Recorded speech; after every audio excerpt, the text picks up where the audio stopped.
सादर प्रणाम। गायत्री शक्तिपीठ हल्दूचौड़ की नई प्रस्तुति में आपका स्वागत है। विषय है नवरात्रि में क्या करें क्या न करें, नवरात्रि साधना कैसे करें। यूँ तो हमने आपने सबने देखा है कि पानी सहज नीचे गिरता है, उसके लिए कोई विशेष मेहनत की आवश्यकता नहीं है। क्या आपने पानी को कभी अपने आप ऊपर उठते भी देखा है? उत्तर होगा नहीं। जल केवल यंत्र से ही ऊपर उठ सकता है। इसी तरह अपने बच्चों को कोई नशा व्यसन करना नहीं सिखाता, गाली नहीं सिखाता, वह आसपास के वातावरण से स्वयं सीख जाते हैं। मन की भी प्रवृत्ति जल की ही तरह है, वह भी नीचे लुढ़कता है। किसी कवि ने कहा है, जल और मन का स्वभाव एक ही है, जल यंत्र से ऊपर उठता है, मन मंत्र से ऊपर उठता है। देवताओं के लिए भी दुर्लभ कहे गए इस मानव तन का भरपूर सदुपयोग करने के लिए हम रोज उपासना, साधना, आराधना करते हैं। गायत्री के सिद्ध साधक वेद मूर्ति तपोनिष्ठ पंडित श्री राम शर्मा आचार्य जी ने रोज कम से कम 3 माला जप, आधा घंटा स्वाध्याय जिसमें अध्ययन, मनन, चिंतन करना होता है, और 1 घंटा समय दान और 1 रुपया कम से कम अंशदान को अनिवार्य बताया है। यह तो रोज का क्रम हुआ, लेकिन विशिष्ट समय के विशेष उत्तरदायित्व होते हैं। जैसे दिन और रात का मिलन हो या रात और दिन का मिलन हो, उस बीच के समय को संध्या काल कहा जाता है। वह समय भोजन, शयन आदि में बर्बाद करने की मनाही होती है। वह समय केवल पूजा उपासना के लिए ही सर्वश्रेष्ठ माना जाता है। इसी तरह जब ऋतुओं के बदलने का क्रम होता है, उनके बीच के समय को भी संध्या काल कहा जाता है। ऐसा समय जब गर्मी भी अधिक न हो, जब ठंडा भी अधिक न हो, उस बीच के समय को संध्या काल कहा जाता है। और इन्हीं संध्या काल के 9 दिनों को हम नवरात्रि पर्व के रूप में मनाते हैं। आपने ध्यान दिया होगा, इसी समय में डॉक्टरों के यहाँ विशेष भीड़ हो जाती है। शारीरिक मानसिक रोगों का प्रबल वेग इन अवधि में सबसे अधिक होता है। यदि व्यक्ति इन विशेष दिनों को सावधानी से बिताए तो अगले मौसम में शारीरिक, मानसिक व भावनात्मक स्वास्थ्य सहज क्रम में उपलब्ध हो जाता है। इसी महत्वपूर्ण उद्देश्य को लेकर विशेष साधना इस अवधि में की जाती है। नवरात्रि साधना में 9 दिन के अंदर 24,000 मंत्र जप का एक अति लघु अनुष्ठान करना होता है, जिसके लिए 108 दाने वाली माला से 8 दिन तक रोज 30 माला जप करना होता है और 9वें दिन यज्ञ से पूर्णाहुति करनी होती है। वैसे तो भगवान के सभी नाम और मंत्र उत्तम हैं। किसी मंत्र में व्यक्ति शक्ति की कामना करता है, तो किसी में धन की या किसी अन्य कामना के अन्य कामना को भी अन्य मंत्र के माध्यम से व्यक्ति कर सकता है। आप इस अवधि में किसी भी मंत्र से अनुष्ठान कर सकते हैं, लेकिन आज की सबसे बड़ी आवश्यकता है सद्बुद्धि की। मानस में भी कहा गया है, जहाँ सुमति तहाँ संपत्ति नाना, जहाँ कुमति तहाँ विपत्ति निदाना। इसलिए सद्बुद्धि प्रदाता गायत्री महामंत्र को सर्वोच्च वेद मंत्र कहा गया है।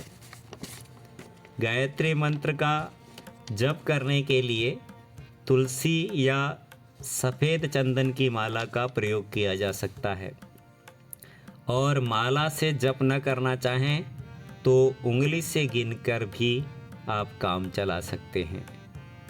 30 माला का जप करने के लिए साधक को प्रतिदिन 3 घंटे का समय लग सकता है।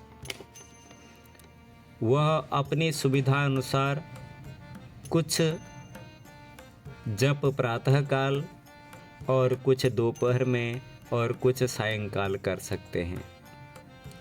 जप करने से पहले पवित्रीकरण, आचमन, न्यास आदि क्रियाएं करनी होती हैं, जिनको गायत्री चालीसा आदि पुस्तकों से आसानी से सीखा जा सकता है। इस वीडियो के डिस्क्रिप्शन में भी हम उस विधि को लिख रहे हैं। साधना के बारे में विस्तार से जानने के लिए पंडित श्री राम शर्मा आचार्य जी की लिखी पुस्तक गायत्री महाविज्ञान का अध्ययन भी किया जा सकता है। साधना के 4 चरण हैं। पहला उपासना। उपासना के बारे में, मंत्र जप के बारे में हम आपसे पहले चर्चा कर चुके हैं। दूसरा चरण है स्वाध्याय।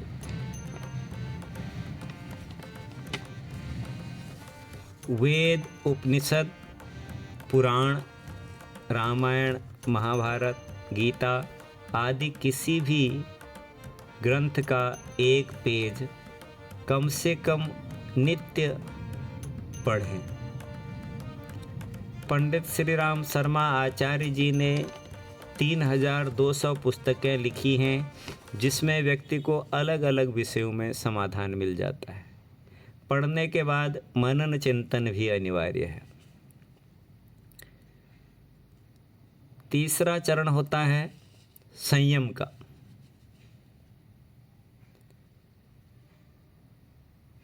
यदि हम किसी भी वस्तु को छोड़ दें, संभाल के ना रखें, तो वह नष्ट हो जाती है। ऐसे ही हमारा मन है, हमारा जीवन है। सबसे महत्वपूर्ण संयम हमको इंद्रिय संयम का करना होता है। इंद्रिय संयम, इंद्रिया में भी जो सबसे महत्वपूर्ण इंद्रिया है वह है हमारी जिह्वा, स्वाद इंद्रिय और काम इंद्रिय। स्वाद इंद्रिय से ही सब कुछ हमारा निर्धारण हो जाता है। आहार शुद्धो सत्व शुद्धि, सत्व शुद्धो ध्रुवा स्मृति, स्मृतिर्लब्धे सर्वग्रंथीनाम प्रिय मोक्षः। कहा गया है, यदि हम आहार शुद्ध रखते हैं तो हमारा अंतःकरण भी शुद्ध होता है, और अंतःकरण शुद्ध होने पर हमारी बुद्धि निर्मल हो जाती है, और बुद्धि निर्मल होने के बाद हमारे सभी संशय और भ्रम समाप्त हो जाते हैं और हम मोक्ष के अधिकारी हो जाते हैं। इसीलिए साधना काल में पंडित श्री राम शर्मा आचार्य जी ने 24 वर्ष तक केवल जौ की रोटी और मट्ठा सेवन किया था, अन्य आहार सब कुछ छोड़ दिया था। नवरात्रि के दिनों में क्या करें? इन महत्वपूर्ण दिनों में आप इन विधियों में से कोई भी अपना सकते हैं। पहला, आप अन्न इन 9 दिनों में न लें। आप 2 समय फलाहार कर सकते हैं। दूसरा, एक समय अन्न ले लें और एक समय फल ले लें। तीसरा, कोई रोगी होते हैं, उनको किसी तरह की दवा का सेवन करना होता है, तो वह दोनों समय अन्न ले सकते हैं। 3 समय की दवा है तो तीनों समय थोड़ा थोड़ा अन्न ले सकते हैं। मात्रा को कम कर दें और उसका स्वाद हटा दें। उसमें नमक न डालें और मीठा न डालें, या नमक और मीठे में से एक चीज़ को इस अवधि में छोड़ने का संकल्प लें। छोटा छोटा कुछ भी संकल्प हो वो हमको मजबूत बनाएगा। यह तो सात्विक आहार है जिससे इस अवधि में हम सात्विक बने रह सकेंगे। राजसिक और तामसिक आहार से हमने दूर रहना है। राजसिक आहार का मतलब क्या है? राजसिक आहार का मतलब यह है कि स्वाद में नियंत्रण रहे। परम पूज्य गुरुदेव ने कहा, इस अवधि में एक खाने की इस्तेमाल करें और एक लगाने की। कई तरह के व्यंजन न हो। एक खाने की और एक लगाने की से मतलब क्या है? रोटी और सब्जी, रोटी खाने की, सब्जी लगाने की। या दाल और चावल, एक खाने की और एक लगाने की। कई तरह का भोजन न रहे। रोटी सब्जी चावल दाल चटनी रायता, इतने आइटम की आवश्यकता नहीं। केवल पेट भरने के लिए एक खाने की और एक लगाने की। दूसरा, बाजार का जो भी चटर पटर हो, यह 8-9 दिन न लेने का प्रयास करें। तामसिक आहार जैसे नशा, व्यसन, मांसाहार, इन चीज़ों से तो इस अवधि में दूर रहें तो अच्छा है। संयम। इंद्रिय संयम के बाद समय संयम का क्रम आता है। अपने समय को बचाना सीखें। अपने आवश्यक कार्य करने के बाद अपनी नौकरी, अपना व्यवसाय, वह भी करने के बाद उपासना साधना आराधना के लिए समय निकाल सकते हैं। यदि प्रातःकाल समय से उठ जाते हैं और सोशल मीडिया आदि अन्य साधनों में बहुत अधिक समय बर्बाद नहीं करते हैं, तो हम अपने नियमित कार्यों को करते हुए भी यह साधना का क्रम कर सकते हैं। तीसरा है अर्थ संयम। जो हमारी आवश्यकता के बाहर की सामग्री हो, उसको नहीं खरीदने का और उसके पीछे पैसा बर्बाद नहीं करने का क्रम हम इस अवधि में बनाएंगे। चौथा है विचार संयम। यदि हम खूब उपासना करेंगे, जप करेंगे, स्वाध्याय जप करेंगे, लेकिन विचार उस अनुरूप नहीं रखेंगे, मतलब उस स्तर की ही किताबें नहीं पढ़ेंगे, उसी तरह की सोशल मीडिया में भी उसी तरह की चीज़ें देखनी होंगी, अन्यथा उस जप का प्रभाव नहीं पड़ेगा। यदि हम दूसरी तरह का विचार, नकारात्मक विचार लाते हैं, उसी तरह की किताबें पढ़ते हैं या उसी तरह का वीडियो देखते हैं, तो वह प्रभाव को कम कर देगा। इसलिए विचार संयम भी इस बीच में आवश्यक है। अब अंतिम चरण है सेवा का। सेवा का है, परम पूज्य गुरुदेव ने उपासना साधना संयम सेवा चारों चरणों को अनिवार्य बताया है। इस अवधि में किसी से सेवा नहीं लेनी है। अपना बर्तन खुद धोने का, अपने कपड़े खुद धोने का प्रयास करना है। अपना कार्य खुद करने का प्रयास करना है। हाँ, असमर्थता है तो किसी से सेवा ली जा सकती है और अन्य लोगों की सेवा का अवसर ढूंढना है। 4 तरह की सेवा बताई गई है।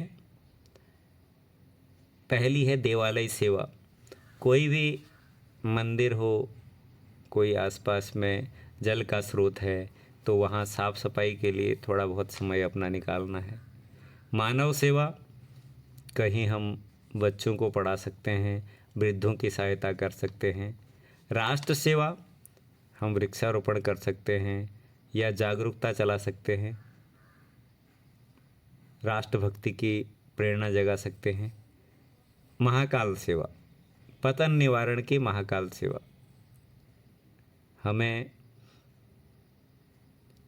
व्यसन मुक्ति, विवाह का उन्माद जो आजकल है उसके प्रति, और बलि प्रथा मंदिरों में हो रही है, इन सब के प्रति जागरूकता अभियान चलाने के लिए अपना समय देना है। इस तरह से यह नवरात्रि साधना का क्रम आपके सामने हमने प्रस्तुत किया। कैसे करें, क्या करें, क्यों करें, सारी बातें हमने आपके सामने रखने का प्रयास किया। साधना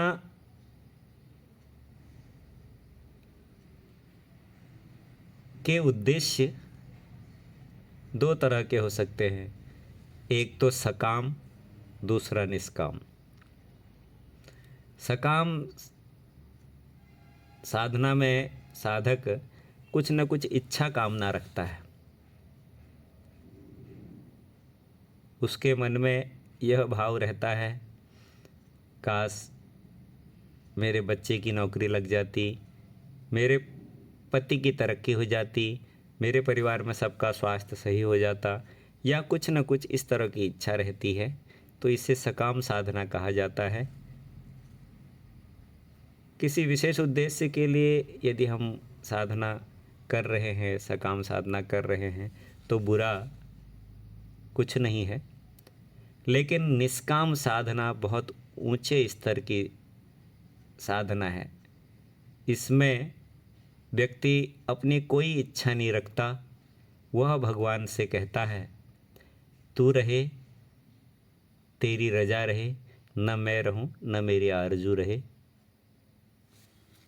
तेरा यह बनाया हुआ विश्व, इसके लिए मैं कैसे काम आ सकूं, इसके लिए मैं क्या कर सकूं, अपने जीवन को कैसे लगा सकूं, खपा सकूं। यही भाव जब व्यक्ति के अंदर आता है, इसी प्रेरणा से व्यक्ति जब साधना करता है तो वह बहुत ऊंचे स्तर की निष्काम साधना हो जाती है। गायत्री शक्तिपीठ हल्दूचौड़, जो कि ज़िला नैनीताल में है, उत्तराखंड प्रांत के ज़िला नैनीताल में है, यहाँ पर सामूहिक साधना का क्रम चलता है। अभी 15 अक्टूबर से 22 अक्टूबर तक रोज़ शाम 4 बजे से 6:30 बजे तक सामूहिक जप का कार्यक्रम चलेगा। 15 अक्टूबर को 3:30 बजे सामूहिक साधना का संकल्प होगा, संगीत भजन और उद्बोधन होगा। 22 तारीख तक रोज़ साधना का क्रम चलेगा। नवमी 23 अक्टूबर को प्रातःकाल 9 बजे यज्ञ और पूर्णाहुति का कार्यक्रम चलेगा। आप सभी सादर आमंत्रित हैं।